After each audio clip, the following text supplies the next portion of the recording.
Jai Hind, one and all. Today we will start with a new chapter. The name of the chapter is Magnetic Effect of Current and Magnetism. According to NCERT, this is the fourth chapter, and according to CBSE curriculum, it is the third unit. This unit will carry 8 marks. That means in CBSE examination, you are going to find 8 marks question from this unit. So let's start with the new unit or the new chapter of NCERT, fourth chapter, Magnetic Effect of Current and Magnetism. Now, initially, the first topic which we are going to start is the Oersted experiment. We have already studied about this experiment in class 10th. What it is all about? हमारे पास क्या है? एक circuit है, circuit में एक resistance रखा गया है, एक आपका सोर्स लगाया गया है और उस सर्किट के पास एक मैग्नेटिक कंपास रख दिया गया है. Now when this one is positive and this one is negative, current will be flowing in anti-clockwise direction. Current will be flowing in anti-clockwise direction, and due to the flow of current there will be a magnetic field around the circuit.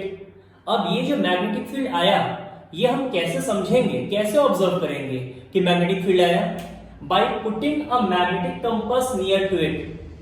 जब magnetic compass को इस circuit के पास रखा गया तो ऐसा observe किया गया कि मान लेते हैं कि ये मैग्नेटिक कंपास डिफ्लेक्शन शो कर रहा है, और जो डिफ्लेक्शन शो कर रहा है वो आपका लेफ्ट साइड में शो कर रहा है, वो आपका लेफ्ट साइड में शो कर रहा है. डिफ्लेक्शन शो कर रहा है और लेफ्ट साइड में शो कर रहा है. ये दो पॉइंट्स हैं. Now on changing the polarity means यहां पे ये पॉजिटिव है, ये नेगेटिव है. सेकेंड पार्ट में हमने ये नेगेटिव कर दिया और ये पॉजिटिव कर दिया. अब करंट जो है वो आपका क्लॉकवाइज डायरेक्शन में मूव करना शुरू करेगा. जैसे ही करंट मूव करना शुरू किया, अगेन मैग्नेटिक कंपास जो है वो डिफ्लेक्शन शो करेगा. डिफ्लेक्शन शो करने का मतलब ये है कि मैग्नेटिक फील्ड आ रहा है. नाउ अब जो मैग्नेटिक फील्ड आया वो इनिशियल के रेस्पेक्ट में राइट साइड में आ रहा है. दैट मींस आपका मैग्नेटिक डिफ्लेक्शन जो शो कर रहा है वो राइट साइड में शो कर रहा है, जबकि यहां डिफ्लेक्शन जो है वो आपका लेफ्ट साइड में शो कर रहा था. So whatever be a deflection, दोनों ही डिफ्लेक्शन एक दूसरे के अपोजिट डायरेक्शन में होंगे because of the change of polarity. और इस पूरे एक्सपेरिमेंट से यह पाया गया कि जैसे ही करंट फ्लो करता है किसी सर्किट में, उस सर्किट के आसपास एक मैग्नेटिक फील्ड ऑब्जर्व किया जा सकता है, और इस ऑब्जर्वेशन के लिए हम एक मैग्नेटिक कंपास का इस्तेमाल कर सकते हैं. सो हमारे पास जो वर्ड आया मैग्नेटिक फील्ड, इस मैग्नेटिक फील्ड का मतलब क्या? What do you mean by magnetic field? It is a space around a conductor. It is a space around a conductor carrying current. एक ऐसा कंडक्टर जिसमें करंट फ्लो कर रहा है, उसके आसपास का एरिया और the space around the magnet in which its effect can be felt.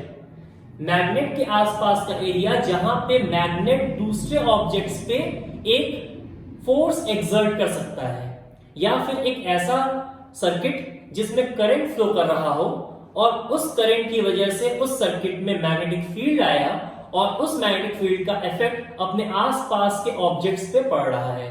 That means magnetic field is exerting a force on the nearby objects.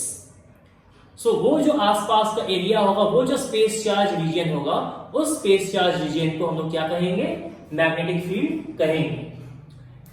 Now यहां पे कंसिडरेशन लिया गया है, एक कंडीशन लिया गया है. सपोज हमारे पास एक चार्ज है, चार्ज की वैल्यू क्या है? Q, और आपके पास एक 3 डायमेंशनल कोऑर्डिनेट सिस्टम मेंशन कर दिया गया है, x axis, y axis and z axis. मान लेते हैं जो चार्ज Q है वो y एक्सिस के रेस्पेक्ट में थीटा एंगल से v स्पीड से एंटर कर रहा है. y एक्सिस में हमने यूनिफॉर्म मैग्नेटिक फील्ड अप्लाई किया हुआ है. फिर से कंसिडरेशन लेते हैं.